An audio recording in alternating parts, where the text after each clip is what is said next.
Today's video is about how to change our negative thinking patterns.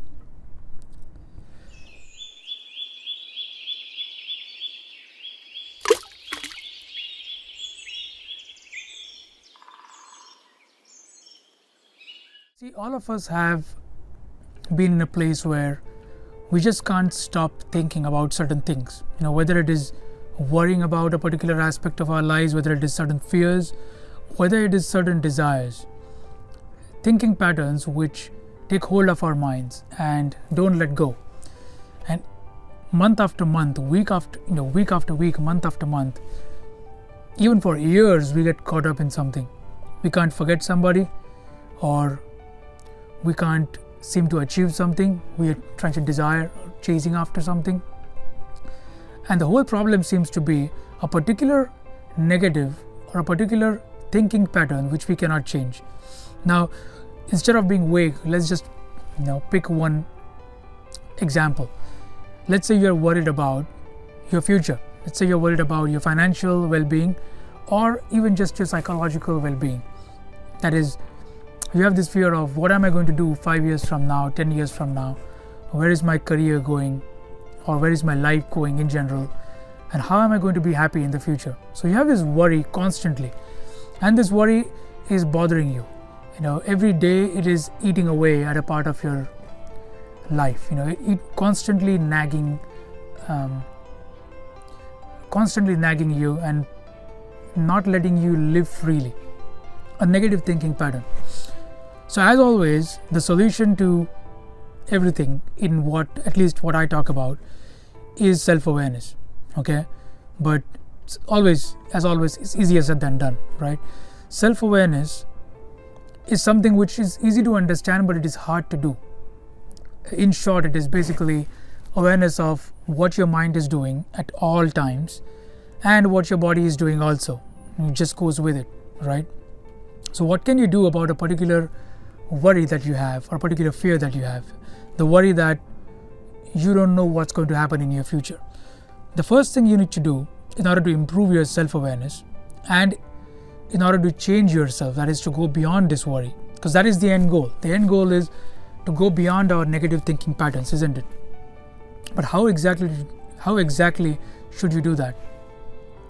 First thing you need to do is identify what is triggering your negative thinking pattern.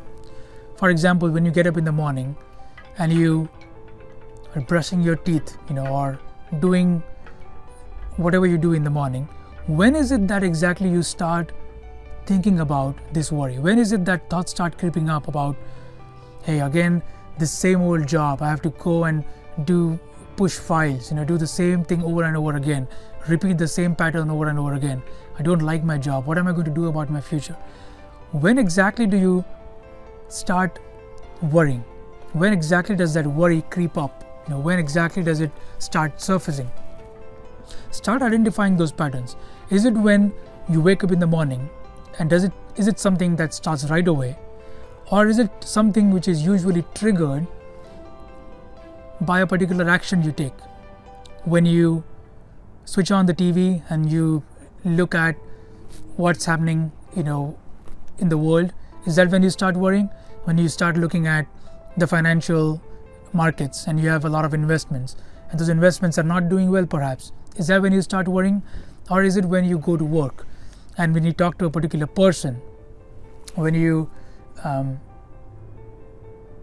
walking up the stairs of your office even, is that when the worry starts coming? That I'm in the same job and I have to live through this for God knows how many years and I can't change because I'm in this tight spot financially. So what are the triggers which are beginning to cause the worry to rise up? That's the first thing you need to identify.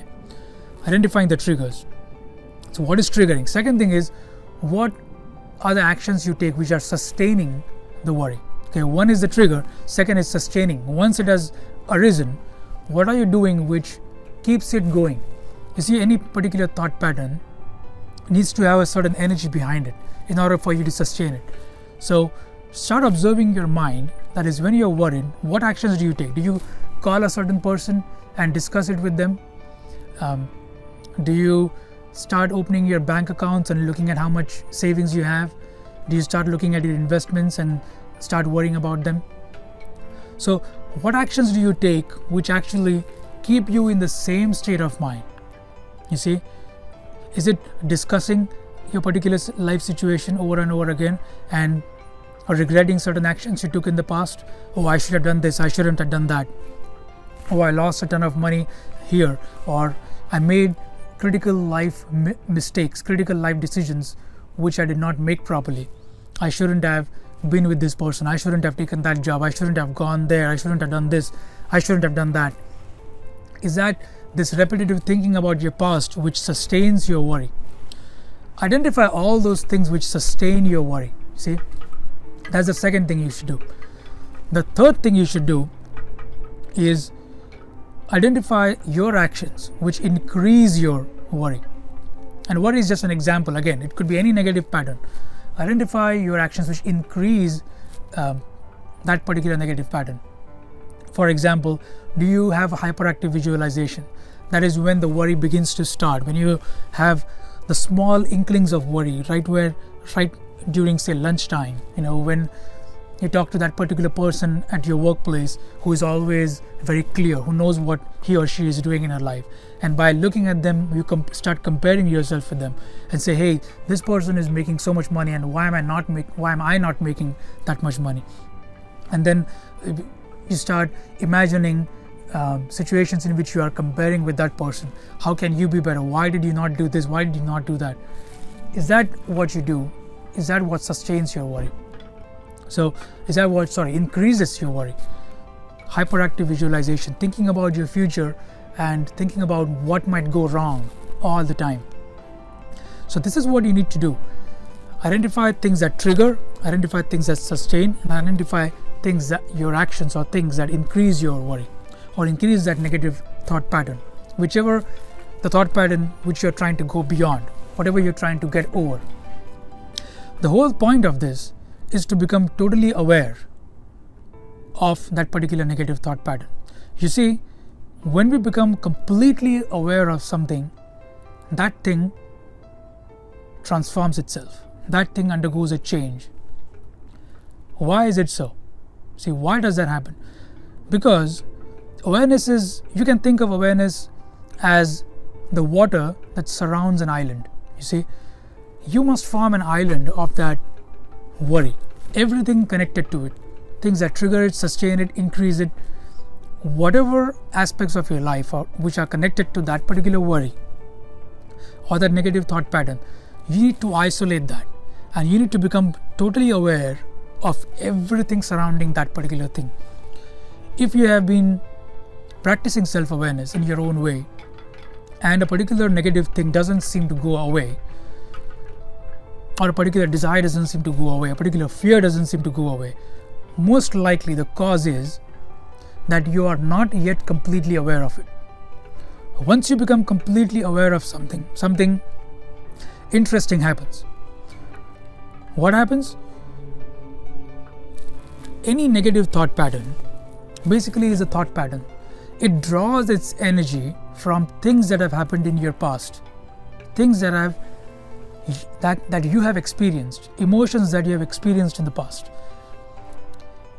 Whenever you become totally aware of something, you cut off that thought pattern from its source of energy. Okay?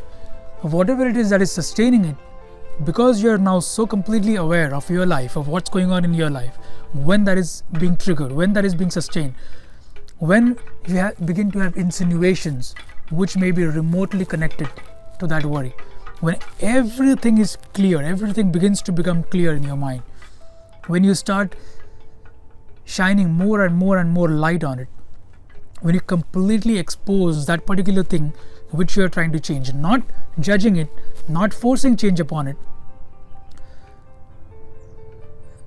not applying effort to change yourself, but just becoming completely aware of it. What happens is, like a child who is trying to steal a cookie and you catch the child, and the child immediately keeps it away, immediately stops doing whatever it was doing. Like, I keep observing my dog because he's a mischief-making creature, and whenever he is doing something that he's not supposed to do, that is trying to steal a toast or a cookie off the table, try to steal a piece of bread off the table, and when he's doing that and I just make a knocking sound and he sees me, he knows that I'm watching him. Immediately he stops doing it. Why? Because when his brain becomes aware that he is doing something that he is not supposed to do, automatically he cannot do it. The thought pattern which is sustaining that action, when that thought pattern is totally exposed, when it is isolated from its source of strength, from its source of energy, when you isolate your negative thought pattern totally, and that means by becoming completely aware of it, it can no longer survive. You see, that means it collapses, it goes away. Not because you did something specifically, not because, let's say you are constantly worrying about your future and you keep telling yourself, oh, no need to worry, I'm not going to worry from now on, I'm not going to do this from now on. And you keep telling yourself repeatedly, which means what? Which means you are going directly against the problem. Going directly against something generally strengthens it because of the concept of mirroring. If you want to know what mirroring is, read my blog, findingawareness.com, and look up mirroring as a search item, and you will find a blog post which talks about it. But basically, any thought pattern which you consciously try to negate, you say, I don't want to think this. What happens is, you actually have to first tell your brain what it is that you don't want to happen.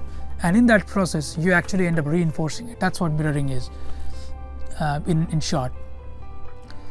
And so, when you go against the problem of worrying directly, you actually end up increasing worry. But self-awareness, when done properly, and when done completely, when you totally isolate your problem, when you totally see the problem for what it is, it reveals its true nature to you. And it can no longer get energy from places where you are not looking. It is in your lack of awareness that these things sustain themselves. Your negative thinking, your fears, your worries, or your desires, which you know you shouldn't have, for example, those things are alive because they are drawing energy from your past without you knowing about it. Because if you knew about it, you wouldn't. You see what I'm saying? Consciously you know that something is wrong, but you still do it. Why? Because unconsciously that thing is still sustaining itself. Unconsciously you're providing energy to it, and that's why it is going on.